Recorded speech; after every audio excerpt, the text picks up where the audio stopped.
Olá, boa noite para você. A Palavra Cruzada de hoje pretende pensar a educação.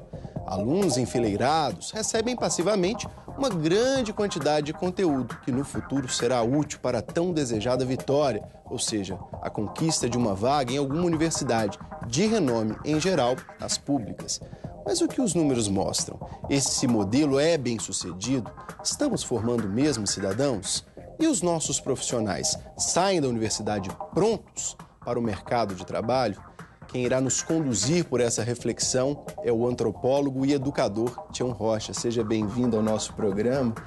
E para a gente começar, uma pergunta, vamos dizer assim, para pensar mesmo. Nosso modelo precisa refletir ou está bom do jeito que está? Não precisa refletir muito, porque eu acho que não está bom, né? Ele só será bom o dia que ele puder servir para todos, né? E não for um processo de exclusão, de seleção. Qualquer processo que seja seletivo, para mim, não é um processo educativo. Educação não pressupõe seleção, pressupõe inclusão de todos, no seu tempo, no seu ritmo. Então nós temos que pensar muito. Vamos pensar juntos? A Palavra Cruzada está no ar.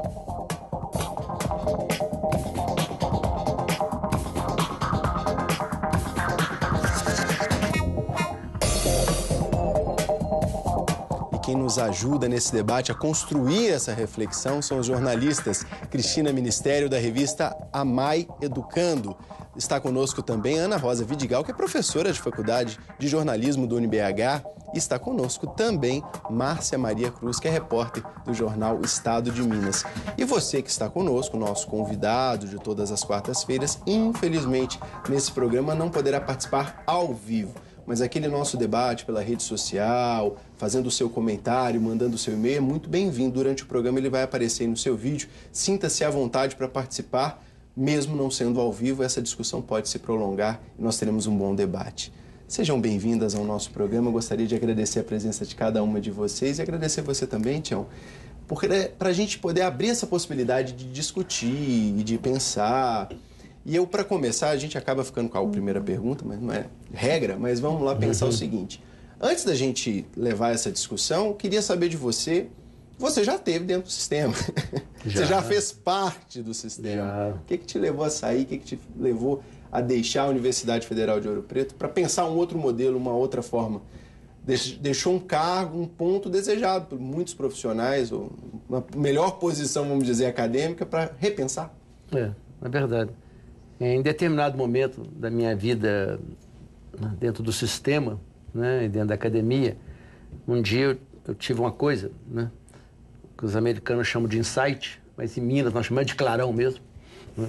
No dia seguinte eu cheguei na escola e falei, a partir de hoje eu não quero ser mais professor. Os meus colegas falaram assim, o que você quer ser? Eu falei, educador. Ele falou assim, não, mesma coisa, educador e professor são sinônimos, ganham o mesmo salário, a mesma coisa, né? Falei, não, acabei de descobrir que são coisas diferentes. Qual é a diferença? A diferença é que o professor é aquele que ensina, o educador é aquele que aprende. Eu acho que estou passando a hora de sair desse lugar, que é o lugar da ensinagem e pré-aprendizagem. Eu acho que nós, dentro da universidade, precisamos fazer isso o mais rapidamente possível, porque nós estamos fechados entre quatro paredes, não entra oxigênio, respirando gás carbônico. E o único assunto que eu escuto aqui, que é recorrente, é eu te cito e tu me citas. No final do ano vai sair mais uma tese, que ninguém lê, obviamente, a não ser a banca por obrigação. E nós vamos levando isso aqui na galega. Só que esse assunto, ao invés de abrir com a reflexão, foi fechando as portas, né? No colegiado, na congregação, na reitoria, nos departamentos. Aí um dia eu percebi que a universidade, aquela universidade naquele momento, não queria educadores, ela queria professores. Ela não queria aprender, ela queria ensinar. Aí Ponto final. Ponto final. Aí eu fui no lugar certo, que é o departamento pessoal, né? Pedi para sair. Para minha surpresa, falaram que eu não podia, que nenhum professor jamais tinha pedido demissão daquela universidade. Eu falei, como é que a gente sai daqui então, companheiro? Ele falou, só com o pé na cova. Eu falei, e antes? Ele falou, não tem jeito, porque não tem nem o formulário para mandar para o MEC. Eu falei, então a gente faz um aqui agora. Foi um prazer conhecê-lo, muito obrigado por tudo. Fui, né? Isso tem 30 anos, né? Pediu exoneração e foi embora. E fui aprender. Né? Tornei-me educador. O educador é aquele que aprende, né? E aí eu fui criar uma instituição de aprendizagem, a qual eu dedico, né, meu tempo integral. Está nesse caminho desde então. Tião, e você acha que hoje em dia O professor ainda está equivocado? Quer dizer, ele ainda não se vê como um educador? Ele ainda faz essa confusão? Ou com o tempo isso já está mais claro para ele? Eu acho que ele ainda, né, é levado a ser professor. Ele é ensinado a reproduzir o modelo de uma lógica que já vem, né, na linha de produção, de material, de informação, de conteúdo, e onde ele é parte de uma engrenagem, né, com pouco espaço de mudança, de criação, a não ser de reprodução. E aqueles que ousam são contestados, né, passam a ser elementos não gratos no sistema, mas está mudando, mas muito lentamente, né? Acho que precisava de muito mais, né? Ousadia. É o que você fala da pedagogia do conforto? É cômodo, né? Você ficar dentro da caixa. Quem fica da caixa está protegido por um sistema que não quer mudança, quer manutenção. Então, quando ele está ali dentro, ele está num conforto. Mas é mais barato, né? É mais econômico, né? Só que quem está dentro da forma fica formatado. O problema é que se você fica muito tempo dentro da forma, você acaba ficando dentro do formol. Aí você fica, né? Você está reproduzindo uma coisa que morreu. Você está reproduzindo uma escola, né, que começou no século XIX e continua no século XIX. Nós estamos no século XXI, né? Então tem que abrir. Você se conserva, mas está morto. Né? Agora, esse modelo, né, de educação, ele se pretende formar profissionais, né? Tem uma lógica de mercado que está ali norteando, né, e conduzindo esse modelo. O que seria um modelo que substituiria esse modelo de mercado, né? No início a gente falou de educação para quê? Né? A educação serviria para quê, então, se não a esse modelo de mercado? A grande questão, né, que eu acho, e esse é o dilema, é o ponto do doce, né, desse momento, educação para quê? É para formar gente para o mercado? A pergunta é: que mercado? Né? É um mercado dado, que está aí pronto, acabado, onde as pessoas têm que se adequar a ele, né? É um mercado ético, justo, solidário, ou aquele, né, o importante é vencer na vida, ganhar muito, ficar rico, né? É aumentar o seu capital econômico, é fazer sucesso? É essa a lógica desse mercado, onde as questões éticas são pouco valoradas, ou você criar justiça social? Essa é uma discussão. Então, a escola fica muito perdida nisso. Mas como esse modelo hoje é determinante, né? Só que a escola, ela saiu, no caso brasileiro, ao meu ver, quer dizer, ela saiu de um modelo que era o aparelho ideológico do Estado no período da ditadura e virou o aparelho ideológico de um mercado. E ela fica perdida, né? Mas formar para quem? Então essa disputa que vai afunilando, que os meninos querem concorrer a uma vaga numa universidade, né? Para formar uma elite, para quê?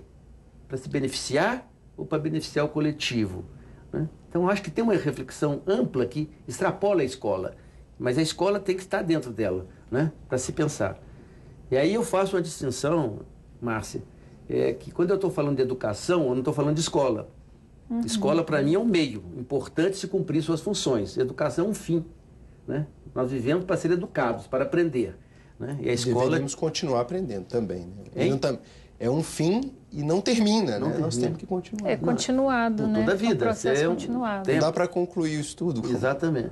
E aí o que acontece é que quando os jovens que entram na universidade, ele fala: bom, agora eu vou ser alguém na vida. Na hora que ele termina a graduação, não, ainda não é. Você tem que fazer o MBA para você ser alguém. Depois tem que fazer. Então, vai fazer especialização. Falei: quando é que você vai ser alguém na vida, meu filho? A vida passou, né? E ele perdeu. Quer dizer, não é isso. Ele não pode jogar a vida dele na busca de um certificado, de uma titulação, né? Porque isso dá alguns valores, né? Te dá mercado, te dá renda, te dá status. Esse é um problema, né, que a gente precisa discutir seriamente nesse país. Eu gostaria de retomar uma fala sua do início, Tião Rocha. Você tem falado no início sobre essa mudança, ainda que lenta, a respeito do professor, da sala de aula e da escola de uma maneira geral. Eu sou professora há 20 anos e percebo essa mudança, de alguma maneira. Essa percepção, ela passa muito pelo lado dialógico, que eu acredito baseado e originado dessas ideias de Paulo Freire, sobretudo, né, da educação dialógica, aprendizagem dialógica. Em que medida esse dialogismo, na sua opinião, pode ser aprimorado hoje, não só na escola, mas nas nossas relações de educação, que são hoje em todas as áreas, né? Como você bem disse. A educação hoje, ela perpassa as organizações, se a gente pensar. Então, que tipo de ideia de aprimoramento dessa condição do diálogo você acredita que possa acontecer hoje nos nossos ambientes educacionais? Eu aprendi, Ana, né? E com a primeira pergunta que eu me fiz há quase 30 anos, se era possível fazer educação sem escola ou se era possível a gente fazer boa educação debaixo do pé de manga. Como eu não tinha resposta, eu tive que aprender fazendo. E depois de muito desaprender, né, nós aprendemos algumas coisas, que educação é alguma coisa que só acontece no plural. Não existe educação no singular. Para que haja qualquer processo educativo, são necessárias, no mínimo, 2 pessoas. Por isso que é plural. Eu e o outro. Né? E educação não é o que um tem ou que o outro tem ou não tem, mas é aquilo que eles trocam. E a gente tem que trocar o que tem pelo que não tem. Né? Quem troca 6 por meia dúzia até perdendo tempo. Então, a ideia dialógica é da complementariedade, do aprender com o outro, no outro, na relação. Né? Só que esse aprender com o outro, nós temos, primeira condição fundamental, que o outro é fundamental no meu processo, porque ele é diferente. As relações têm que ser entre iguais, mas aqui são as diferenças que devem determinar. Né? Os iguais se refutam, né? Os diferentes se completam. Estabelecer relações de equilíbrio entre o eu e o outro é o exercício, né, da harmonia, do aprendizado do outro, da complementariedade. Então, essa ideia, né, do diálogo, da interação, do compromisso, né, aprender o outro na sua inteireza, na sua profundidade, é um exercício pleno, diário, né, do dia a dia, da vida toda. Né? E onde você tem alguns espaços que deveriam propiciar isso com maior qualidade. Né? Então, os centros de formação, as escolas, deveriam, né, trabalhar fundamentalmente esse exercício. Aprender de tudo de todos, não perder nada, não deixar nada para trás. Dá para fazer isso? Dá. Só que nós temos que mudar o jeito, não é? Quer dizer, eu acho que um menino, quando está na escola primária, no ginásio, ele tem que passar o mundo a limpo todo dia. Porque ele pode, porque ele encontra com os outros. Nós podemos refletir e repassar o mundo a limpo todos os santos dias. Né? Quer dizer, a reaprender, aprender e aprender. Eu acho que vai por aí, né? É uma constante. Né? Agora, Tião, só um comentário, né? Interrompendo a Márcia, acho que para explicar para as nossas escolas, para os nossos alunos, o significado do outro, renderia uma boa tese até de doutorado, algum curso de especialização desse que você disse. Porque nas salas de aula hoje, ou na vida da gente, não precisa ir para a sala de aula, né? Explicar o que é o outro, a gente ficar praticamente desconhecendo, né, esse estranho. Na verdade, a gente não conhece nem assim a nós mesmos. Mas o outro, então, é tipo daquela piada, né? É difícil explicar o que é um outro. E às vezes a escola também, não sei se vocês concordam comigo, mas às vezes a escola não quer tanta diferença assim, né? Para ela é mais fácil trabalhar com o igual, né? Então aquela forma, né? É mais fácil trabalhar com quem é igual, porque o diferente às vezes dá mais trabalho, né? Claro. Ela tem que elaborar outros conceitos, outros paradigmas para lidar com aquele menino, para levantar a autoestima daquele menino que já chega quase que catalogado, porque ele não vai passar de ano, ele não tem condição, ele não... Até complementando essa reflexão, a questão que me parece é que teríamos 2 modelos, né? Um modelo institucionalizado de educação e uma outra proposta, né, que tenta apresentar ou que apresenta uma outra forma de educação. Olhando para a educação no Brasil, né, qual que é a sua opinião? É melhorar o que está aí, né, investindo em infraestrutura nas escolas, para que essa escola possa receber o aluno e possibilitar essa educação para a diversidade, ou de fato é construir outros modelos? Como se tentar se dizer, não sei mais se é isso, mas se a gente está falando de uma reforma ou de uma reconstrução. Exatamente. Dá para dar uma garibada ou a gente vai precisar começar de novo? Começar de novo seria o ideal, né? Aprender com tudo que a gente já fez de errado, zeramos e vamos começar de novo. Jogar no chão e... Como isso não é possível, né? E não faz inviável. Sentido. Porque tem que aproveitar, né, o lado bom do que teve tudo isso, tirar proveito dessa construção, né? O que a gente precisa de repensar é que país que queremos, né? Que cidadão que queremos. Queremos os mais ricos, os mais poderosos, os mais isso ou os mais éticos, né? Então, essa é uma questão que a escola tinha que assumir, a sociedade tem que assumir. Por outro lado, ela é reflexo de um modelo institucionalizado que está hoje na sociedade, né? Quer dizer, todos os pais querem que seus filhos tenham universidade, porque a universidade significa título, trabalho, renda, garantia de emprego, uma lógica cartesiana, mas não significa se o menino vai ser feliz, né? Ou se ele vai ser um cidadão essa relação é desconexa, haja visto os números de deprimidos. Exatamente. Né? E aí você tem todos os desdobramentos, né, dessa lógica ou da falta disso. Quer dizer, esse pensar de produzir em escala, primeiro botar todo mundo dentro de uma escola. Quer dizer, ótimo, agora nós temos 0 criança fora da escola. Agora essa escola tem que criar uma qualidade. Quer dizer, é um equívoco, né? Essa lógica é meio da linha de produção fabril. Vamos fazer 100% de produção, depois nós vamos ver se o cliente reclamar, nós vamos melhorando com o tempo, um dia nós vamos fazer um produto de qualidade, né? Enquanto ele não reclamar, nós estamos garantindo que nós estamos produzindo, 100% jogando na praça. Quer dizer, eu acho que esse é um problema. A outra questão é que a escola, ela reproduz a escola. Ela não pensa a educação nesse sentido. E aí eu acho, né, que quando a gente fala da ideia de pensar a educação, e voltando à ideia um pouco do outro, né, quer dizer, aprender o outro pode ser o seu colega, o seu vizinho, pode ser um livro, pode ser a informação, mas é aquilo que te serve. E o que a gente, né, tem que fundamentalmente perceber é o seguinte: a gente só aprende naquilo que cria valor na gente, né? Então, uma escola, né, que é estruturada, quer dizer, você tem uma aula de 50 minutos, né, matemática, depois você tem educação artística, depois você tem português, depois você vai para a história. Quer dizer, eu não sei quem inventou essa lógica, que cada 50 minutos você, né, enche a cabeça do menino. Como se a educação artística aprender 50 minutos. Quer dizer, ele não consegue nem aprender sensibilidade para apreciar a beleza, mas corta. Depois, quer dizer, essa é uma lógica, né, que leva à escolarização, à reprodução, você ser reprodutor de uma coisa que não faz sentido, né? Eu tô no meio de especialistas, posso me arriscar a reproduzir uma das coisas que eu aprendi dentro da faculdade. Sobre essa questão dos modelos ou dos horários, né, eu me lembro exatamente estudando e um professor trazendo essa reflexão, contando o contexto de quando foi feito os testes e que testes foram feitos para determinar os 50 minutos e condicionando isso à atenção dos alunos.